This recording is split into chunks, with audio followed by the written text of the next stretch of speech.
मैं दोबारा से लिख देता हूँ अभी जो चल रहा था। देखिए maximum percentage error in density, तो डेंसिटी का फॉर्मूला क्या हो गया? डेंसिटी का फॉर्मूला होता है मास। तो वायर सिलिंड्रिकल मान लेते हैं क्योंकि रेडियस दे रखी है, तो ये आ जाएगा पाई आर स्क्वायर एल। तो डेंसिटी का जो फॉर्मूला बनेगा रिलेटिव एरर का, मैक्सिमम परसेंटेज एरर पूछी है, पहले रिलेटिव निकाल लो और 100 का मल्टीप्लाई कर लो, तो ये आ जाएगा आपका delta M by M into 100 plus pi में तो होगी नहीं, पाई तो कांस्टेंट है, 2 times delta R upon R into 100 और delta L upon L into 100, right. अब बस वैल्यू रखनी है, तो डेल्टा एम की वैल्यू ये है और एम की ये है, डेल्टा आर की वैल्यू ये है और आर की ये है, लेंथ की वैल्यू ये है डेल्टा एल की और लेंथ की ये है डेल्टा एल की ये है। ध्यान रखना यूनिट भले ही मिलीमीटर सेंटीमीटर अलग अलग है, पर रिलेटिव एरर जब रखते हैं तो उसमें यूनिट का कोई मतलब नहीं है, यूनिट लेस क्वांटिटी होती है, तो आप किसी में भी रखने ना, चेंज करने की जरूरत नहीं है। तो परसेंटेज एरर डेंसिटी में आ जाएगी, डेल्टा एम की वैल्यू लिखूंगा मैं पहले 0.003 divided by 0.3 into 100 plus 2 times radius के लिए लिखूंगा 0.005 अपॉन 0.5 इंटू 100 और फिर इसके बाद डेल्टा एल अपॉन एल यानी कि 0.6 अपॉन 6 इंटू 100, तो ये आ जाएगा आपका 1, ये आ जाएगा फिर 2 और ये आ जाएगा 1, इस तरह से 4% आ गया। ये आंसर हो गया आपका डी वाला, ठीक है। तो आप इसको नोट कर लो, स्क्रीनशॉट ले लो चाहो तो, मैं आगे बढ़ता हूँ। एक क्वेश्चन 2 क्वेश्चन और करेंगे आज की क्लास में, उसके बाद फिर जो रह जाएंगे वो कल करेंगे। आज मैंने पहले आसान वाले क्वेश्चन उठाए हैं। अब देखिए मैं नेक्स्ट उसमें आता हूँ,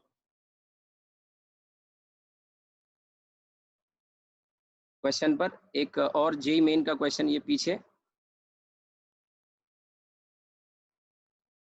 हाँ ये वाला देखिए क्या कह रहा है, relative error in the determination of the surface area of sphere is alpha, then the relative error in the determination of volume is. बढ़िया सवाल है, इससे रिलेटेड एक दो बातें और भी मैं बताऊंगा, देखिए फटाफट से।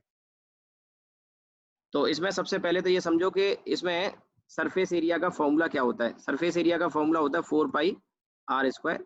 तो इसमें जब रिलेटिव एरर निकालेंगे तो delta S by S, 4 pi constant है, 4 और पाई एरर होगी नहीं, 2 times delta R upon R, ठीक है। तो अब ये जो टर्म आया यहाँ से हम क्या करेंगे, डेल्टा आर अपॉन आर निकाल लेंगे and that will be half times delta S upon S. So delta S upon S is the relative error in surface area, ये अल्फा दे रखा है, तो डेल्टा आर अपॉन आर की value आ जाएगी alpha by 2, ठीक। इसको इतना ही रहने दो। अब आते हैं हम वॉल्यूम पे, वॉल्यूम में पूछ रहा है तो वॉल्यूम का फॉर्मूला क्या होता है 4/3 पाई आर क्यू। इसमें रिलेटिव एरर रखेंगे तो delta V by V, 4/3 pi constant है, इसमें एरर होगी नहीं, तो 3 times delta R by R, ठीक है। बस ये वैल्यू रखो, डेल्टा आर बाई आर की वैल्यू पीछे आ गई, तो 3 इंटू अल्फा बाई 2, तो डेल्टा वी बाई वी ये आ जाएगा आपका 3 अल्फा बाई 2। आंसर हो गया सी वाला, ठीक है। आप इसको नोट कर लो या स्क्रीनशॉट ले लो। मैं अब इसमें एक काम की बात बताता हूँ आपको आगे के लिए, और ध्यान रखना इसी से रिलेटेड है, क्योंकि ये क्वेश्चन तो आया है लेकिन इसके पहले कुछ और इसी में डिफरेंट टाइप के क्वेश्चन पूछे गए, वो मैं आपको बताता हूँ कैसे करना है, और डायरेक्ट बिना सॉल्व करे आंसर आप निकाल सकते हैं, ठीक है। तो मैं एक काम करता हूँ, आपने नोट कर लिया होगा तो इसको तो हटा देता हूँ। अब देखिए इसमें क्या है कि कभी कभी ऐसे दिया होता है कि रेडियस में 1% की एरर है, तो बताओ सरफेस एरिया में कितने की होगी, तो 2% की होती है, ध्यान रखना, ठीक है। वॉल्यूम में पूछेगा कितने की होती है, 3% की। अगर रेडियस में, इफ रेडियस में 1% की है तो सरफेस एरिया या वॉल्यूम में कितनी होगी, तो सरफेस एरिया में होती है 2% की, वॉल्यूम में 3। आप सोच रहे होंगे कैसे, बताऊंगा ना। पहले इस चीज को याद करो कि रेडियस में अगर 1 होती है तो सरफेस एरिया में 2 गुनी और वॉल्यूम में 3 गुनी होती है, हमेशा के लिए ट्रू है, ध्यान रखना स्फीयर के लिए। एक और चीज ऐड कर सकते हो, डायमीटर। तो डायमीटर में कितनी होगी ये पूछे तो ये भी 1% आती है, 2 नहीं आती। आपके दिमाग में चल रहा होगा कि रेडियस का डायमीटर डबल होता है तो 2% होगी, नहीं 1% होगी। आप सोच रहे हो कैसे, बताऊंगा, पहले इस चीज को समझो, पहले दिमाग में भर लो, क्योंकि मैं क्या कह रहा हूँ, क्वेश्चन जब आएगा तो सॉल्व नहीं करना, टिक करना है सीधे आंसर। तो रेडियस में जितनी परसेंटेज होगी उतनी डायमीटर में होगी, सरफेस एरिया में डबल होगी और वॉल्यूम में ट्रिपल होगी, याद रहेगा। अब जैसे सवाल आ गया कि रेडियस में 4% है तो डायमीटर में 4% होगी, सरफेस एरिया में 8% होगी, वॉल्यूम में 12% होगी। फिर से सुनो, अगर रेडियस में 5% है, डायमीटर में 5% होगी, सरफेस एरिया में 2 गुना यानी 10% और वॉल्यूम में 3 गुना यानी 15% होगी। समझ में आ गया? डायरेक्ट टिक करेंगे बिना सॉल्व करे। अब आपके मन में आ रहा होगा आया कैसे सर, वो तो बताओ। अरे बताऊंगा ना, तसल्ली करो। पहले तो आंसर देखो ना, टाइम भी तो बचाना है ना। यही पैटर्न आएगा, यही पैटर्न आएगा, सीधे आंसर करना। अब आपने कहा सर बताओ कैसे करेंगे, तो ये आ गया 4 पाई r²। अभी बताया था, वैसे आपने समझ लिया हो तो डेल्टा एस अपॉन एस, और 4 पाई में होगी नहीं तो 2 टाइम्स डेल्टा r/r, और 100 का मल्टीप्लाई कर लो, तो 100 का मल्टीप्लाई कर लिया, तो एस में परसेंटेज एरर कितनी आ गई, 2 टाइम्स आर में परसेंटेज एरर, और आर में अगर 1% है तो ये 2% होगी कि नहीं, डबल का फैक्टर आएगा। सेम यही बात वॉल्यूम में आप देखोगे 3 का फैक्टर आएगा। क्यों? आर की पावर 3 होता है, आर की पावर 3 होता है, तो डेल्टा वी बाई वी जब निकालेंगे तो 3 टाइम्स डेल्टा r/r आ जाएगा। 4/3 पाई तो कांस्टेंट है, इसमें तो होगी नहीं, तो जो भी रेडियस में एरर आएगी उसमें 3 गुना हो जाएगा वॉल्यूम में एरर, 3 टाइम्स, और 1% अगर मैंने लिया तो 3% आ गया। अगर 4% होता रेडियस में तो यहाँ 8% आता और यहाँ 12% आता। अब आपने कहा सर डायमीटर का, फिर वो तो डबल होता है, रुको तो सही, डायमीटर का भी समझ लो, यहाँ लिखता हूँ मैं, डायमीटर क्या होता है, 2r के बराबर होता है। तो डायमीटर में जब फ्रैक्शनल एरर या रिलेटिव एरर लिखोगे तो ये डेल्टा r/r आएगा। अब आपने कहा सर 2 तो छूट गया, 2 काय को लेंगे भाई, भाई 2 तो मल्टीप्लाई में है और 2 कांस्टेंट नंबर है, इसमें एरर होती नहीं है, और इसमें एरर नहीं होती तो उसको हर नहीं लिया हमने, और इनटू 100। अब आप देख सकते हैं कि आर में अगर 1% आ रही है तो डी में भी तो 1% आएगी कि नहीं आएगी, परसेंटेज एरर इन डी।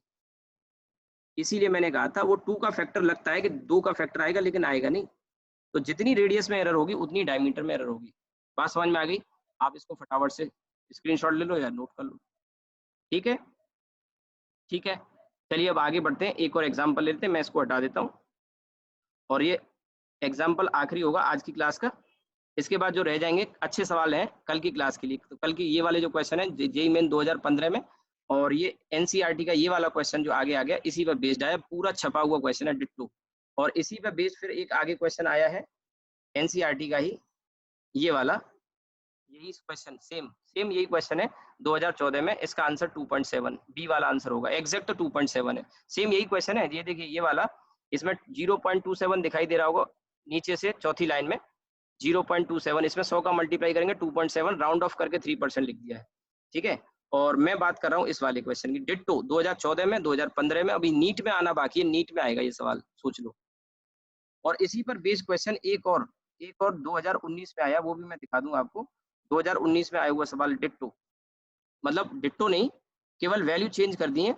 जैसे यहाँ लेंथ दे दी है 55 सेंटीमीटर दे दी है, ठीक है, 55 सेंटीमीटर, तो बिल्कुल वही सवाल है, बस वैल्यू चेंज कर दी है, और 2019 जेईई मेन का क्वेश्चन है। ये मैं कल आपको बताऊंगा, कल, और इसमें एक मैं बता दूंगा, बाकी सब आप कर लोगे, बाकी अब आप कर लोगे। इसके आगे कुछ क्वेश्चन जो मैं लेके आया हूँ, वो ये वाला क्वेश्चन तो अभी करा दिया।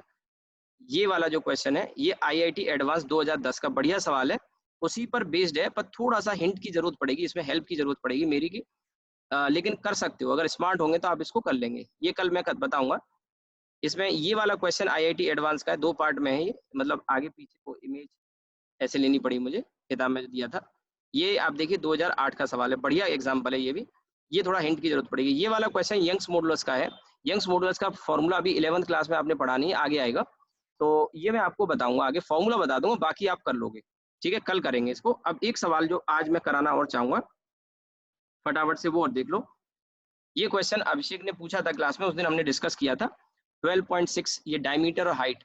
उस दिन हमने एरर नहीं पढ़ा था, सिग्निफिकेंट डिजिट पढ़ लिया था, तो हम आंसर तक तो पहुंच गए थे। आंसर तक हम इसलिए पहुंच गए थे, हमारा फर्स्ट आंसर जो आ रहा था 4260 आ रहा था, तो ए वाला आंसर हमारा हो गया था।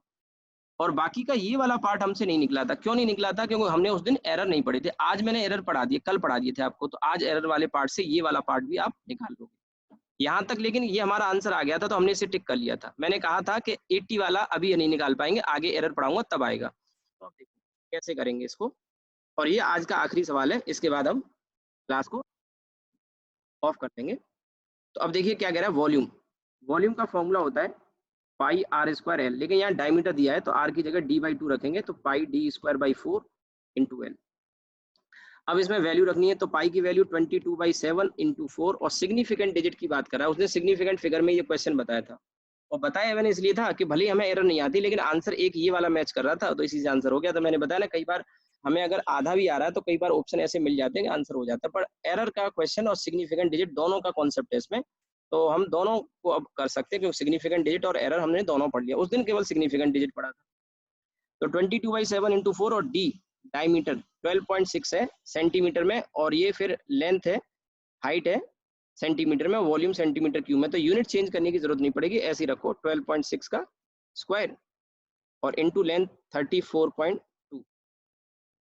अब इसे जब सॉल्व करेंगे तो हमारा आंसर 4262.223 ये निकल के आया सॉल्व करेंगे तो, ठीक है।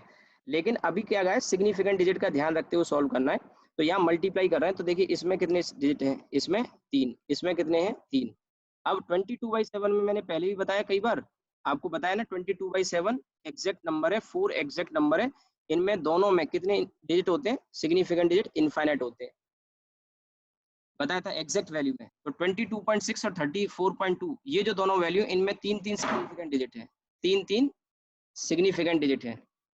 तो हमारा फाइनल आंसर 3 सिग्निफिकेंट डिजिट तक राउंड ऑफ करना है, यानी हमारा कट ऑफ डिजिट ये हो जाएगा 6। क्यों होगा कट ऑफ डिजिट, बताया था पीछे, हमारा ये इधर से जिसकी प्लेस वैल्यू सबसे ज्यादा होती है वो मोस्ट सिग्निफिकेंट डिजिट होता है, तो 4 सबसे ज्यादा सिग्निफिकेंट है, इसको नहीं हटा सकते, इसके बाद 2 आता है, फिर 6 आता है, इसके बाद के डिजिट हमें हटाने हैं, तो 6 को हट के बाद के डिजिट 2 है, तो 2 क्योंकि 5 से छोटा है तो इसमें कुछ ऐड नहीं होगा, 426 आएगा। लेकिन अगर हटा दिए तो प्लेस वैल्यू चेंज हो जाएगी, 4262 है, 4262 है। अगर हमने हटा दिया तो ये 400 रह जाएगी, 4000 से 400 वैल्यू चेंज हो जाएगी, तो 2 को हटाने के बाद एक 0 लगाना पड़ेगा। ये बात मैंने पीछे आपको सिग्निफिकेंट डिजिट जब पढ़ाए थे तब भी समझाई थी, एक क्वेश्चन आया था इस तरह का, मैंने कहा था कई बार हम वैल्यू जब चेंज करते हैं, राउंड ऑफ करते हैं, तो उसमें डिजिट हटाने पर प्लेस वैल्यू चेंज नहीं होनी चाहिए। अब देखिए 0 लगाने से 2 फायदे हुए, एक तो प्लेस वैल्यू बची रही, 4000 का 4260 हो गया ये, तो प्लेस वैल्यू 4000 में रही। अगर लेकिन 0 को हटा देंगे तो ये सैकड़ा में 100 में आ जाएगी, 426 आंसर, जो बहुत कम हो जाएगा, तो फिर 0 लगाना पड़ेगा। अब 0 लगाने का एक फायदा भी है, 0 लगाने का फायदा ये है कि यहाँ से प्लेस वैल्यू की तो प्लेस वैल्यू बची रही, और दूसरा सिग्निफिकेंट डिजिट 3 चाहिए थे, बताया था ना, मल्टीप्लीकेशन और डिवीजन में नंबर ऑफ सिग्निफिकेंट डिजिट जिसमें सबसे कम होते हैं, फाइनल आंसर को उतने ही सिग्निफिकेंट डिजिट तक राउंड ऑफ करना होता है। तो कितने सिग्निफिकेंट डिजिट हैं, 3। ये 0 तो काउंट होगा नहीं, बताया था डेसिमल नहीं होता है, तो उस नंबर में जो ट्रेलिंग 0 होते हैं, यानी राइट साइड वाले 0 होते हैं, वो काउंट नहीं होते सिग्निफिकेंट में, बताया था, ये सब रूल लिखा चुका हूँ मैं आपको पीछे। ये आपका आंसर आ गया सेंटीमीटर क्यूब। उस दिन भी हमने जब सॉल्व किया था तो इतना ही सॉल्व किया था, इसलिए ये एक ही आंसर इसमें दिखाई दे रहा था, ए वाला। एक ही वाला हमने नहीं निकाला था, क्यों, क्योंकि परसेंटेज एरर वगैरह हमने पढ़ा नहीं था, लेकिन आज हमने पढ़ लिया, कल पढ़ लिया, आज पढ़ लिया, तो अब निकाल लेंगे। तो यहाँ से ये जो फॉर्मूला है, इसमें वी की वैल्यू को हम एरर लिखेंगे, तो डेल्टा वी बाई वी, और पाई/4 में तो होगा नहीं, कांस्टेंट है, इसलिए 2 डेल्टा डी बाई डी, और plus delta L by L. एक चीज और नोटिस करनी है, ये जो आंसर दिया है ये v plus minus delta we के फॉर्म में दिया है, तो हम तो अभी लिखे हैं यहाँ डेल्टा वी अपॉन वी लिखे हैं, तो क्या करेंगे, इस v को इधर ले आऊंगा मैं, क्योंकि मुझे आंसर देना v plus minus delta we, तो ये आ जाएगा 2 डेल्टा डी की वैल्यू 0.1, और ये आपका 12.6 है ना, और प्लस डेल्टा एल की वैल्यू 0.1 डिवाइडेड बाई 34.2, और मल्टीप्लाई करेंगे किससे, v, ये वाला जो v ऑलरेडी हम निकाल चुके हैं 4260, चाहो तो इसी को ले लो। वैसे मेरी अगर सलाह मानो तो राउंड ऑफ करना होता है तो लास्ट में करना होता है, तो जो एग्जैक्ट वैल्यू ये वाली जो आई थी, ये वाली, ये लेनी चाहिए। ये बात मैंने उस दिन भी आपको बताई थी कि कभी भी राउंड ऑफ करना हो तो सबसे आखिर में करते हैं। अब ये आंसर में तो हमने कर लिया था, लेकिन एरर में अगर आप वैल्यू रखना चाहते हो तो ये वैल्यू रखोगे तो ज़्यादा बेहतर होगा, क्योंकि राउंड ऑफ वैल्यू अगर आप यहाँ से रखोगे थोड़ा सा फर्क आ जाता है कई बार, तो उसको आदत में ही मत बनाओ।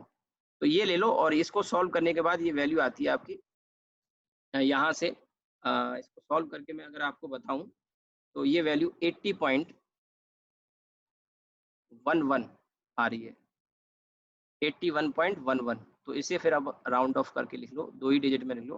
80 अगर 3 में भी लिखते ना तो यहाँ तक आता, पर 3 में तो कोई दिया नहीं, आंसर ही कोई नहीं है, एक सी वाला है, लेकिन वो 81 है, तो 81 तक तो राउंड ऑफ नहीं होगा ना फिर, तो 80 सेंटीमीटर क्यूब ये आ जाएगा 80.11 है ना, तो 1 से अगर ऐड भी करोगे तो 81 थोड़ी हो जाएगा, 5 से छोटा है, तो 80 सेंटीमीटर की, तो ये वाला आपका आंसर ए वाला हो गया। ठीक है, क्लियर हुआ? चलिए आज यही क्लास को हम वाइंड अप करते हैं। कल इसके आगे जो अच्छे सवाल रह गए आईआईटी वाले वो कल मैं करा दूंगा, पूरी 1 घंटे क्लास में पूरे क्वेश्चन करा दूंगा। और आज मैं आपको एक डीपीपी भी दूंगा, डीपीपी क्वेश्चन अब आपको आसान लगेंगे। ठीक है, चलिए रुकते हैं आज यहीं पे।